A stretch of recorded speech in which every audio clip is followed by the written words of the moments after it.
বাংলাদেশ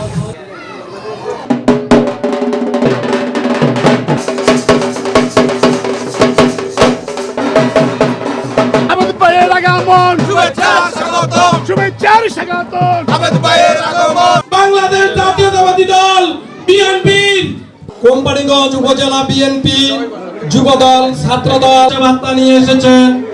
আমরা ফজলুল করিম চৌধুরী আবেদ ভাইকে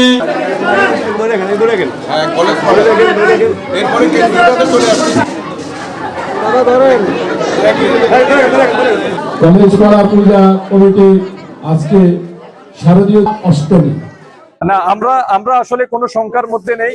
আপনারা জানেন আমাদের সাথে পাশাপাশি যে সব যে সংগঠনগুলো ফ্যাসিস্ট সরকার বিরোধী আন্দোলন করেছে তারা দুই একটা ইস্যু নিয়ে সংকট তৈরি করার চেষ্টা করতেছে। আমরা মনে করি যে গণতন্ত্রের বৃহত্তর স্বার্থে তারা তাদের ভুলগুলো বুঝতে পারবে, তারা অচিরেই নির্বাচনী রোডম্যাপে যোগ দিবে। আপনারা আর একটা জিনিস খুব সুন্দর করে বলতে চাই, ওনারা একদিকে বলছেন পিআর, আরেকদিকে কিন্তু ওনারা ইউনিয়ন ওয়ার্ডের কাউন্সিলর থেকে আরম্ভ করে ইউনিয়নের চেয়ারম্যান, উপজেলা চেয়ারম্যান, পৌরসভার মেয়র, এমপি পর্যন্ত ঘোষণা করে ওনারা দাঁড়িপাল্লার ভোট চাচ্ছে। আপনারা দেখবেন পথে বান্তরে গেলেই আপনারা দেখবেন। তো স্বাভাবিকভাবে আমরা মনে করি না এটা কোনো শঙ্কা আছে। আমরা নির্বাচনের একটা পাইপলাইনে ঢুকে গেছি। দেশ এখন নির্বাচনের পক্ষে, দেশ এখন অবাধ সুষ্ঠু নির্বাচন দেখতে চায়। বিএনপি, আপনারা জানেন বিএনপি একটি বড় দল, ঠিক আছে। এখানে চুলছেরা বিশ্লেষণ করে আমাদের নেতারা তাদের নমিনেশন ঠিক করবে। আমাদের একটি বিভিন্ন টেকনিকের কারণে আগাম কিছু মনোনয়ন যেগুলো আমাদেরকে শরিকদেরকে দেওয়া হবে এগুলো বাদ দিয়ে অন্তত 2/3 মনোনয়ন আমাদেরকে ঘোষণা করবেন।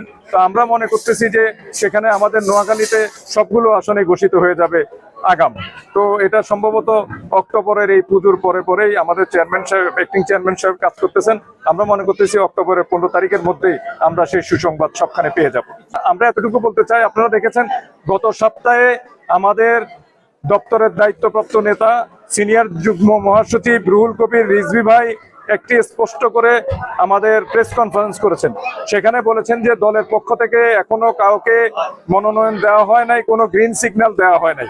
দল যখন যেটা দিবে সেটা সবাইকে জানিয়ে দিবে এবং আপনারা সাংবাদিকরা না জেনে কোনো নমিনেশন কেউ পেয়েছে এটা হবে না।